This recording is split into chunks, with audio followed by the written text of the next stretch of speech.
আজিৰ video' short হ'ব কিন্তু বহুত ইম্পৰ্টেণ্ট হ'ব। আজিৰ ভিডিঅ'ৰ বিষয়টো হ'ল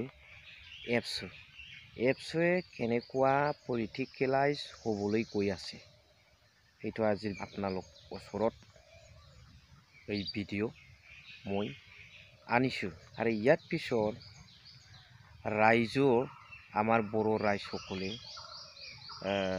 ডিফেন বৰ ডাঙৰীয়াত ৰেজিগনেশ্যন দিয়াৰ কাৰণে আন্দোলন বা দাবী কৰিব লাগিব।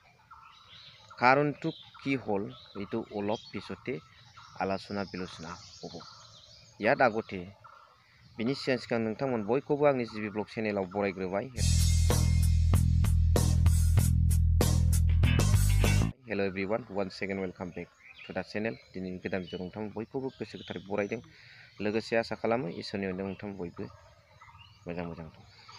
আমি बर' राइज हिसाबै एपसुत আমি বেয়া পোৱা নাই।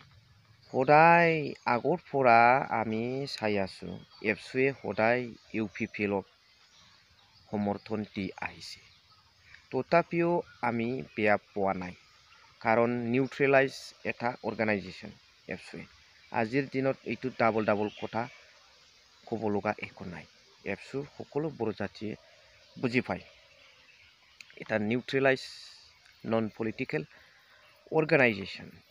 কিন্তু আজিৰ দিনত চাওক, ডিফেন बर' ডাঙৰীয়া এপছুৰ সভাপতি ডাঙৰীয়া দিলীপ শইকীয়াৰ হৈ পেলাই NDA কেণ্ডিডেট দিলীপ শইকীয়াৰ হৈ পেলাই বহুত দাবী কৰাৰ কাৰণে ৰাইজৰ ওচৰত গৈ পেলাই দিলীপ শইকীয়াত বহুত দিয়াৰ কাৰণে কথা কৈ আছে ডিফেন बर' ডাঙৰীয়া। ইয়াত চিন্তা কৰিব লগা কথাটো সেইটোৱে, ডিফেন बर' ছাৰে যদি পলিটিকেলত ডাইৰেক্টলি ইনভলভ যদি হ'ব বিচাৰে, ডাইৰেক্টলি আপুনি এপছুৰ সভাপতিৰ পৰা ৰিজিগনেশ্যন দি পেলাই এৰি UPPLত যোগদান কৰিব লাগিছিল। কিন্তু আজিলৈকে ডিফেন बर' ছাৰে এপছুৰ পৰা ৰিজিগনেশ্যন দিয়া নাই। এপছুৰ পৰা ডাইৰেক্ট পলিটিকেলত ইনভলভ হৈছে। আমি হয়তো বুজি পাইছোঁ যে আপুনি টোটেলি সম্পূৰ্ণভাৱে পলিটিকেলাইজ হৈ গ'ল। মূল কথাটো হ'ল আহি থকা লোকসভা নিৰ্বাচনত আগত আপুনি এপছুৰ ৰিজিগনেশ্যন দিব লাগে আৰু UPPLত যোগদান কৰিব লাগে। তেতিয়াহ'লে আপুনি পলিটিকেলাইজ কৰিব পাৰিব। এপছুৰ প্ৰেছিডেণ্ট হৈ থকা সময়ত আপুনি কেনেকুৱা পলিটিকেলাইজ হৈছে বা পলিটিকেল চিষ্টেমটো আপুনি এপছুৰ মাজত কেনেকুৱা আপুনি আনিছে, এইটো ডাঙৰ প্ৰশ্ন। সেইকাৰণে সকলো বৰ' ৰাইজে এপছু মানে কি, এইটো আপোনাৰ নিজৰ সম্পত্তি নহয়, ডিফেন बर' ছাৰৰ নিজৰ সম্পত্তি নহয়। ইয়াত সকলো বৰ' ৰাইজে অধিকাৰ আছে। সেইকাৰণে সকলো বৰ' ৰাইজে ডিফেন बर' ছাৰক এপছুৰ পৰা ৰিজিগনেশ্যন দিয়াৰ কাৰণে আন্দোলন কৰিব লাগিব, দাবী কৰিব লাগিব সকলো ৰাইজে। কাৰণটো কি হ'ল, এপছুৰ সভাপতি হৈ পেলাই ৰাজনীতিক পথাৰত গৈ পেলাই কোনোবা এটা পাৰ্টিকুলাৰ পাৰ্টিৰ হৈ পেলাই ৰাইজসকল আপোনালোকে অমুকত ভোট দিব লাগে, ৰাইজৰ স্বাৰ্থত অমুকত ভোট দিব লাগে, এনেকুৱা এপছুৰ প্ৰেছিডেণ্ট হৈ পেলাই ক'ব নালাগিছিল ডিফেন बर' ছাৰে।